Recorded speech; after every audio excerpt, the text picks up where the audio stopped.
அங்கு பார்க்கும் காட்சிகளை விளக்கமாக சொல்லுங்கள். மணிமாறன், சற்று நேரத்துக்கு முன்பாக ஒரு ஆயுதப்படை காவலர் நேரடியாக வந்து தன்னுடைய ஆதரவை தெரிவித்தார். இந்த நிலையில் போக்குவரத்து காவல்துறையிலும் ஒரு தமிழனாக வந்து தன்னுடைய ஆதரவை தெரிவித்து வருகிறார்.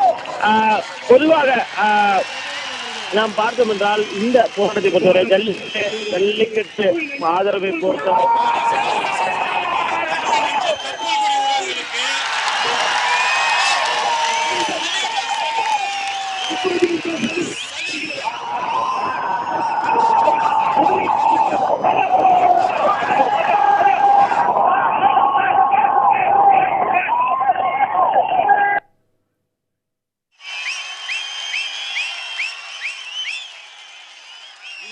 ஸ்டாலின், தற்போது போராட்டத்தின் நிலை எந்த அளவுக்கு இருக்கிறது? மீண்டும் ஏதோ பேசிக் கொண்டிருக்கிறார்கள், அங்கு என்ன நடக்கிறது என்பதை விளக்கமாக சொல்லுங்கள் ஸ்டாலின். மணிமரன், அதாவது ஜல்லிக்கட்டுக்கு ஆதரவாக தொடர்ச்சியாக மாணவர்கள், இளைஞர்கள், மாணவிகள் என தொடர்ச்சியாக தங்களுடைய போராட்டங்களை 4வது நாளாக சென்னை மெரினா நடத்தி வருகிறார்கள். அதாவது ஒற்றை கோரிக்கை, ஒரே முழக்கம், ஜல்லிக்கட்டு நடத்தப்பட வேண்டும், பாடிவாசல் திறக்கப்பட வேண்டும், அதுவரை தன்னுடைய வீட்டு வாசலை இடிக்க மாட்டோம் என்ற ஒரே கோரிக்கையுடன் தொடர்ச்சியாக மாணவர்கள் 4வது நாளாக இரவு பகல் பார்க்காமல் தங்களுடைய போராட்டங்களை, முழக்கங்களை வெளிப்படுத்தி வருகிறார்கள். அதாவது தமிழக அரசு அவசர சட்டம் கொண்டு வரப்படும் என்று தெரிவித்திருந்தாலும் இதற்கான நிரந்தர தீர்வு, அதாவது இது ஒரு தற்காலிக தீர்வு மட்டுமே, நிரந்தர தீர்வை எட்டுப்படும் வரை தங்களுடைய போராட்டம் என்பது ஓயாது என்று வருகிறார்கள். தொடர்ச்சியாக இரவு பகல் பார்க்காமல் தங்களுடைய முழக்கங்களை வெளிப்படுத்தி வருகிறார்கள். போராட்டம் என்பது என்ன மிஞ்சி போச்சுன்னா என்ன சட்டையை கட்டுவீங்க, அதுக்கு நான் ரெடி ஆகி தான் வந்து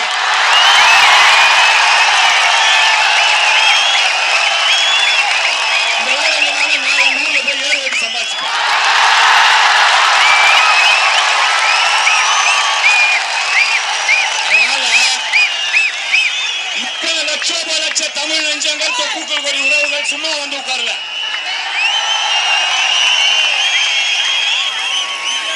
வாட்டர் பாக்கெட்டோ அந்த கூட்டம் இல்லை. உங்ககிட்ட சாயங்காலம் ஆச்சுன்னா சரக்குக்கு காசு கேட்கிற கூட்டம் கிடையாது. இன்னும் சரக்குக்கு காசு கொடுக்கணும், அத்தாட்டி வரமாட்டான். ஸ்டாலினோடு பேசலாம். ஸ்டாலின், தற்பொழுது ஒருவர் பேசிக் கொண்டிருக்கிறார். அவர் யார்? அவர் என்ன பேசிக் கொண்டிருக்கிறார்? விளக்கமாக சொல்லுங்கள் ஸ்டாலின். மணிமாறன், அதாவது நான் முன்பு குறிப்பிட்டது போல ஒரு ஆயுதப்படை காவலர் ஒரு போக்குவரத்து காவல்துறை தன் பணி முடிந்த பிறகு தன்னுடைய ஆதரவை தெரிவிக்கும் வகையில் கருப்பு சட்டை அணிந்து வந்து, அதாவது சீருடையாட்டாலும் ஒரு போக்குவரத்து காவல்துறையாகவும் ஒரு தமிழனாகவும் ஒரு கருப்பு சட்டை அணிந்து வந்து தன்னுடைய ஆதரவை இந்த போராட்டத்திற்கு தெரிவித்து வருகிறார். பாடிவாசல் திறக்கும் வரை நிச்சயமாக இந்த போராட்டம் ஓயாது என்ற ஒரு தன்னுடைய கருத்தையும் இந்த மாணவர்களுக்கு, இளைஞர்களுக்கு ஆதரவான ஒரு கருத்தாக வெளிப்படுத்தி வருகிறார். தொடர்ச்சியாகவே இது போன்ற அரசுத்துறை காவல்துறை சேர்ந்தவர்கள் தொடர்ச்சியாக தங்களுடைய ஆதரவை தெரிவித்து வருகிறார்கள். மாணவர்கள் இது போன்ற காவல்துறை அதிகாரிகள் நேரடியாக வந்து தங்களுடைய ஆதரவை தெரிவிக்கும் போது மாணவர்களும் இளைஞர்களும் தங்களுடைய மகிழ்ச்சியை வெளிப்படுத்தி வருகிறார்கள். நேரடியாக இந்த காட்சிகளை பார்க்கலாம். அவர் பேச பேச இந்த கூட்டம் என்பது ஒவ்வொரு வினாடியும் ஆர்ப்பரித்துக் கொண்டிருக்கிறது. அவருடைய இந்த கூட்டம் ஒட்டுமொத்தமாக தன்னுடைய ஒரு மகிழ்ச்சியை வெளிப்படுத்தி ஆதரவை தெரிவித்து வருகிறது. ஒட்டுமொத்தமாக இந்த கூட்டம் என்பது இந்த ஜல்லிக்கட்டுக்கான நிரந்தர தீர்வு கிடைக்கும் வரை தங்களுடைய போராட்டம் ஓயாது. இது போன்ற ஒரு நிகழ்ச்சி தரமான ஒரு பல்வேறு சம்பவங்கள் தொடர்ச்சியாக மெரினா கடற்கரையில் நடந்து வருகிறது. மாணவர்களே தங்களுக்கு உதவி கொண்டிருக்கிறார்கள். உணவு, தண்ணீர் பாக்கெட்டை விநியோகிக்கிறார்கள். உடல்நலக் குறைவு ஏற்பட்டால் மாத்திரை மருந்துகளை வழங்குகிறார்கள் என பல்வேறு விதமான உணர்வுகளை வெளிப்படுத்தி வருகிறார்கள்.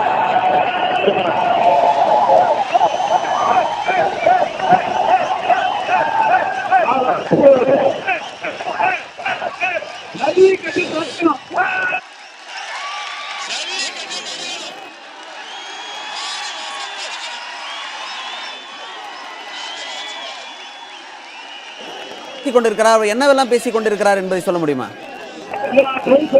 மணிமாறன், அதாவது ஜல்லிக்கட்டு நடத்தப்பட வேண்டும், வாடி வாசல் திறக்கப்பட வேண்டும் என்ற ஒரு கோரிக்கையை அவரும் முழங்கி வருகிறார். தொடர்ச்சியாகவே அவர் பேசும்போதிலிருந்தே தான் தமிழனாக இந்த போராட்டத்தில் பங்கேற்று வருவதாகத்தான் அவர் தெரிவிக்கிறார்.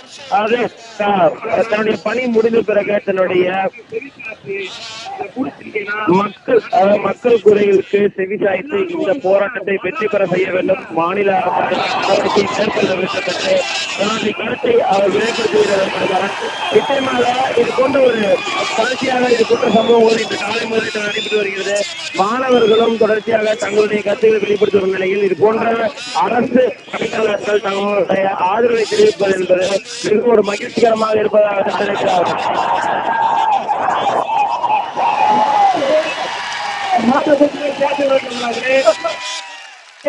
அப்புறமா கேஸ் கொடுக்குறாங்க.